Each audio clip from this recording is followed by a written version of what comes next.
Welcome to ఆర్గా kitchen. తక్కువ స్థలంలోనే ఎక్కువ మొక్కల్ని ఎలా అరేంజ్ చేసుకోవాలో తెలుసుకుందాం. Terrace gardening models, balcony gardening models, outdoor gardening models ఇందులో చూడండి ఫ్రెండ్స్. చిన్న చెట్లని, పూల మొక్కల్ని లక్ష్మీ కటాక్షంగా భావిస్తాము. మేడపైన వాటర్ లీక్ అవ్వకుండా స్టాండ్స్ని అరేంజ్ చేసుకుని దానిపైన ప్లేట్స్ పెట్టుకొని టబ్స్ను పెట్టుకొని మట్టిని వేసి మొక్కలు నాటుకోవాలి. మేడ మీద డైరెక్ట్గా కూడా వాటర్ ప్రూఫింగ్ షీట్స్ వేసుకొని మట్టిని నింపి చిన్నగా గోడను కట్టి పార్టీషన్ చేసి మొక్కలు నాటుకోవాలి. గోడకి స్టాండ్ని అరేంజ్ చేసి దాన్ని పార్టీషన్ చేసుకుని చిన్న చిన్న కుండీలను పెట్టి కూడా మొక్కలు నాటుకోవచ్చు.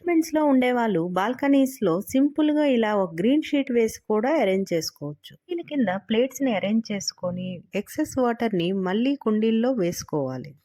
ముందు కొంచెం స్థలం ఉన్న వాళ్ళు మాత్రం డైరెక్ట్గా మట్టిలోనే మొక్కలు నాటుకొని దాని చుట్టూ గ్రిల్ అరేంజ్ చేసుకోవాలి.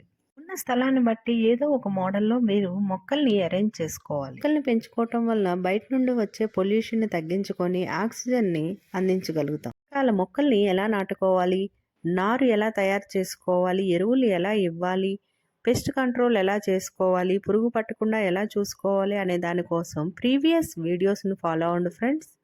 ప్లీజ్ సబ్స్క్రైబ్ ఆర్గా కిచెన్. వీడియోని మీరు లైక్ చేస్తే యూట్యూబ్ మరికొంతమందికి దీన్ని రిఫర్ చేస్తుంది. గార్డెనింగ్ రిలేటెడ్ ఇన్ఫర్మేషన్ కావాలంటే కామెంట్ చేయండి ప్లీజ్. గులాబీలకు మాత్రం గుత్తులు గుత్తులుగా పువ్వులు రావాలంటే 15 రోజులకు ఒకసారి కొమ్మల్ని కట్ చేసి ఎరువులు ఇస్తూ ఉండాలి. కొంతమంది ఎయిర్ ప్యూరిఫైర్స్ని కొనుక్కుంటున్నారు, దానికన్నా మొక్కలు నాటుకోవడం బెస్ట్. బయట ప్లేస్ లేని వారు ఇండోర్ ప్లాంట్స్ని పెంచుకోవచ్చు. సింబల్ని ప్రెస్ చేస్తే వీడియోని లైక్ చేసినట్టు.